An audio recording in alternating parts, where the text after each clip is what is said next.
Good morning, girls. We got a lot to talk about today, and I think I've got the volume working. I didn't have the microphone set up right before, but I think we got it fixed. So we got a lot to do. We got to talk about quadratic equations in a couple different ways.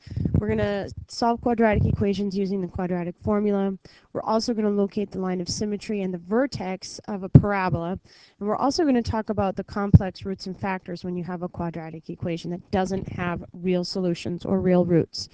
So we started talking about quadratics the other day. We looked at completing the square and we were solving by factoring, which are usually the top two picks that we're going to try to do if we are going to solve a quadratic. So I just wanted to go over the different ways that we have of solving a quadratic equation, depending on the way that the equation is written might help dictate the way that you solve the equation. So any quadratic, of course, is going to be in the form of ax squared plus bx plus c. And we always want to have that set equal to 0 so that we can solve it. Once we do that, we've got lots of choices. The first thing that we can do is maybe factor it into what we call its linear factors. That's just when we, factor it like this. So we can use the zero product property, set each factor equal to 0, and find the zeros or the roots of the quadratic. The second thing we can do, of course, is to complete the square, and that's when we write it as a perfect square binomial, so we can take the square root of both sides and find our solutions that way. Now, I told you the other day, but you didn't really hear it. Completing the square, in my opinion, is really, really good when we want to graph. Right? I don't like it as much as a technique for solving a quadratic equation, but it's great for graphing because it's an easy way to turn your quadratic into vertex form so you can figure out where it lives in the plane, right? You look at that vertex as left 2, up 1, you know the stretch factor, then you can visualize exactly what it looks like.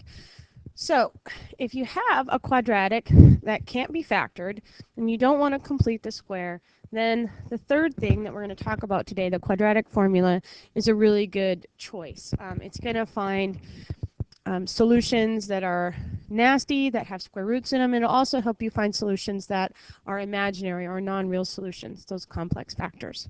The fourth technique, and I'm putting a little box around this because it works, but it's not ideal. We're going to graph it and locate the x-intercepts if we can. And we'll relate all of these techniques back to the graph as well. But if you graph it, then you want to try to locate the x-intercepts. A lot of times you're not going to be able to find exactly what those x-intercepts are just by visually inspecting the graph. But if you're using your graphing calculator, sometimes an approximation is good enough for what you need. All right, so let's do it. Quadratic formula. Oh my gosh, I hope you guys remember this. Quadratic formula is x equals negative b plus or minus the square root of b squared minus 4ac all over 2a. And let's see if I can get that little red thing erased that I just put on there. Oh, nope, erase the whole thing. Take it back. All right, there we go. So that is if and only if your quadratic is written in this form of ax squared plus bx plus c equals 0. Make sure your quadratic is set equal to 0 before you try to plug anything into the quadratic formula. So get that written on your paper. You know the question that goes over here. What is the quadratic formula? Memorize it. It'll pop up its nasty head lots and lots of times in your mathematical career.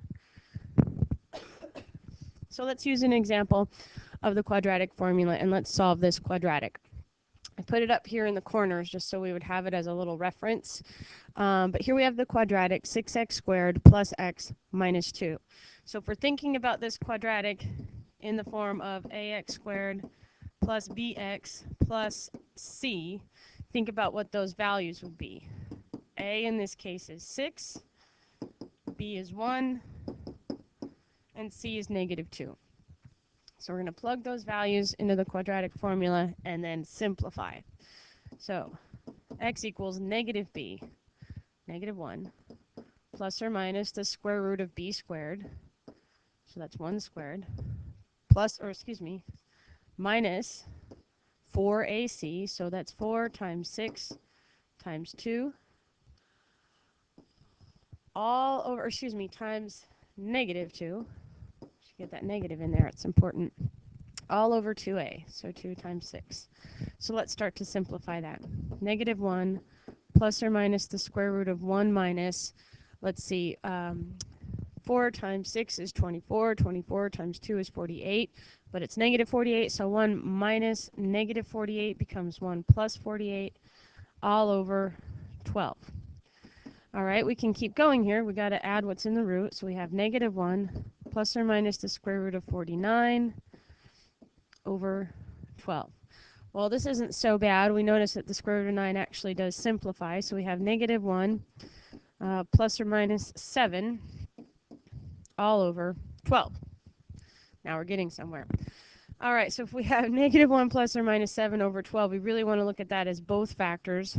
Negative 1 plus 7 over 12, negative 1 minus 7 over 12, and simplify them individually. So negative 1 plus 7 over 12 is 6 over 12, or 1/2. Negative 1 minus 7 over 12 is negative 8 over 12, and reducing that, we get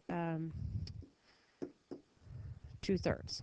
So solutions to this quadratic are 1/2 and negative 2/3. All right, let's look at another example that doesn't work out quite so nicely. And this is where the quadratic formula is particularly helpful when we can't factor. Excuse me. The previous one you could have factored, by the way. But this one you can't factor, and you can't factor it because it doesn't have any real roots. So this is a great time to use the quadratic formula in a problem like this that doesn't have any real roots. So let's look at the values. In this particular case, a is 1, b is negative 1, and c is 4. Now just because it doesn't have any real roots doesn't mean we can't figure out what they are. So let's do it. X equals negative b, so that's negative negative 1, so that's 1. Plus or minus the square root of b squared, so negative 1 squared, minus 4 times a, which is 1, times c, which is 4, all over 2a, or 2 times 1. So now we simplify. 1 plus or minus the square root of 1 minus 4 times 1 times 4 is 16, all over 2 times 1, which is 2. All right, so now that we have this, I want to simplify what's underneath the root. 1 plus or minus the square root of negative 15, all over 2. So just thinking about that square root of negative 15, it only has factors of 3 and 5, so I really can't simplify that root. But what I can do is write it as a complex number instead of a square root. So we'll do 1 plus I root 15 over 2 as my factor, and 1 minus I root 15 over 2 as my two factors. So we really should write x equals and x equals, and those are the two solutions to this quadratic. Now I'll say this, if you have one imaginary solution to a quadratic, you automatically have two imaginary solutions to a quadratic. They always will come in pairs, and they will always come in conjugate pairs, and conjugate pairs means you have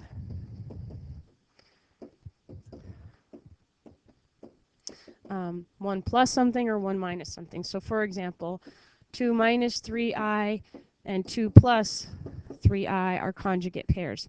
The sign of the second term is opposite. Okay, so I want to talk about this phrase linear factorization because as we move forward into polynomials, it's something I'm going to be asking you to do for all polynomials. So let's just start small in a quadratic. Linear factorization for a quadratic is when you write the quadratic as a product of linear factors. Now, when I say linear factors, that means the exponent of the variable is 1, okay? So if we look at each of these examples, y equals x times x minus 1, right? The exponent of x is 1. We don't write it, but it's there. So what about this second one here? We're like, well, wait a minute, that's a 2.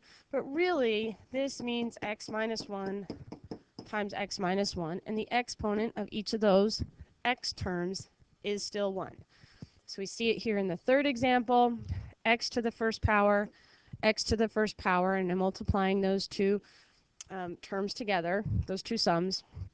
And then even in this last example where we have y equals x minus 2i times x plus 2i, these are still linear factorizations because x is being raised to the first power. Now, I want to investigate this last one a little bit further, because looking at your pre-tests, we need to talk about how to multiply something like this together to actually get the correct value, because you weren't multiplying them together right every single time. Now, we can use FOIL. I'm going to show you another technique because I'm going to use it later when I have more than two terms in each of my factors. And I also really like it when I'm working with complex numbers. So here's my technique. Instead of multiplying by using FOIL, what I do is I write them kind of like in a little grid, if you will. So there's my first two factors. And then over here I'll put my second two factors, x and positive 2i. And basically I just look at this as a grid and I multiply all of the pieces together, rows and columns. So for example, x times x is x squared. Then we go x times negative 2i is negative 2xi. Over here, positive 2i times positive x is positive 2xi. And then we have 2i times negative 2i, which would be negative 2 times negative 2, so that's negative 4. I times I is I squared.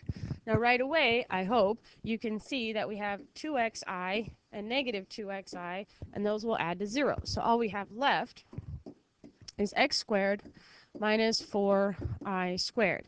And you guys seem to get this part that I saw. I squared is equal to negative 1, right? If I is equal to the square root of negative 1, then if I square it, I better get what was left underneath the square root. So I squared is always equal to negative 1. Well, if that's the case, then x squared minus 4 times negative 1 becomes x squared plus 4. And ladies, this is how you can actually factor a sum of squares. Because that's really what we have here, x squared plus 2 squared. And the sum of squares will factor, it just factors with imaginary components. All right, so let's use that idea, and let's use this problem and the quadratic formula to solve this, find its roots, and then use those roots to help me write the linear factorization of this quadratic. We have x squared minus 2x plus 10. So if we need to write it down, a is 1, b is negative 2, c is 10. So x equals negative b, so that would be positive 2, plus or minus the square root of b squared. So negative 2 squared is 4, minus 4 times a times c all over 2a, or 2 times 1. So simplifying, 2 plus or minus 4 minus, let's see, it looks like 40 all over 2. Well, that's nice because 4 minus 40 is negative 36 over 2. And 36 has a square root, so this becomes 2 plus or minus, the square root of 36 is 6, but it's negative, so 2 plus or minus 6i all over 2. Now let's do the division. 2 divided by 2 is 1. 6 divided by 2 is 3. So we really have 1 plus or minus 3i. All right, let's just come over here now. What that means is x is equal to 1 plus 3i, or x is equal to 1 minus 3i. Now we want to use those two solutions to write this as a linear factorization. And I think before I do this, before I actually write that as a linear factorization, I'm just going to give you guys a much simpler example to start with. Let's say I told you the two solutions to a quadratic were x equals 2 and x equals negative 4, right? So think about what factors those had to have come from. Like if we factored the quadratic, well, this first one would have been x minus 2, because if I set x minus 2 equal to 0, then I would have added 2 to both sides, and I would have got x equals 2. And you know what? I'm not even going to make that negative 4. I'm just going to make that 4. If x equals 4 was a solution, then x minus 4 would have been my factor, right? Because if I set x minus 4 equal to 0, Add 4 to both sides, I would have got the x equals 4 that I'm looking for. Now what I'm trying to draw your attention to here, ladies, is this minus right here. To write the linear factors, it's always going to be x minus the factor. X minus the factor, whatever that factor is. So let's go back a page. What were my two solutions, my two factors? Well, my two factors had two terms. So it's going to look a little bit weird. Looks like this. X minus 1 plus 3i times x minus 1 minus 3i. Remember what I said? It's always going to be x minus a factor, x minus a factor. Now we should probably, rewrite that, distributing that negative, so we don't have 75,000 parentheses in here. So it's going to look like x minus 1 minus 3i, and then x minus 1 plus 3i. Okay, so remember those two factors, x minus 1 minus 3i, x minus 1 x plus 3i. And what we're going to do is take them and multiply them back together to make sure we get the original quadratic that I was trying to solve. So I'm going to show you how to do this multiplication of complex numbers here. We need one more page. Okay, so remember what we had? We had x minus 1 minus 3i, and we had x minus 1 plus 3i. Now there's no like terms. There's nothing we can collect here, nothing we can combine. We have x terms, we have constants, and we have imaginary terms. So there's nothing we can combine. But in a case like this, that little box table method I showed you is wonderful for multiplying all these terms together. It's also great when you have polynomials that have more than two terms in them. Like if you're multiplying x squared plus 2x plus 1 times x squared minus 7x plus 9. So it's a great little technique to help you collect and keep track of all your terms. All right, so here we go. We have x minus 1 minus 3i. We have x minus 1 plus 3i. Okay, so we're going to take x times x and get x squared. X times negative 1 is negative x. X times negative 3i is negative 3xi. All right, x times negative 1 is negative x. Negative 1 times negative 1 is positive 1. Negative 1 times negative 3i is positive 3i. Then we have negative 1, then we have 3i times x is positive 3xi. Negative 1 times positive 3i is negative 3i, and we're almost done. Positive 3i times negative 3i is going to give me negative 9i squared. All right, let's do the fun part. Negative 3xi is going to cancel with positive 3xi. Those add to 0. Negative 3i and positive 3i also adds to 0. And now you can see that every single term that I have left in here is real except for that one, but that one's real too, really. We have x squared minus 2x plus 1 minus 9i squared. But, of course, I squared is really negative 1, so it becomes x squared minus 2x plus 1 minus 9 times negative 1. I'm writing out way more steps than you guys would, I know, but this becomes plus 1 plus 9, or x squared minus 2x plus 10. All right, so was that the original quadratic that we had? Da, da, da, da. Yes, it is. X squared minus 2x plus 10. All right, so good there. Use this technique when you want to multiply two polynomials or two complex numbers or anything like that, especially when it has 3 or more terms to it. So I'm going to pause here, and then we'll pick up and do the second part where we look at the line of symmetry and finding the vertex of a quadratic and all of the things that the quadratic formula will tell you about the graph.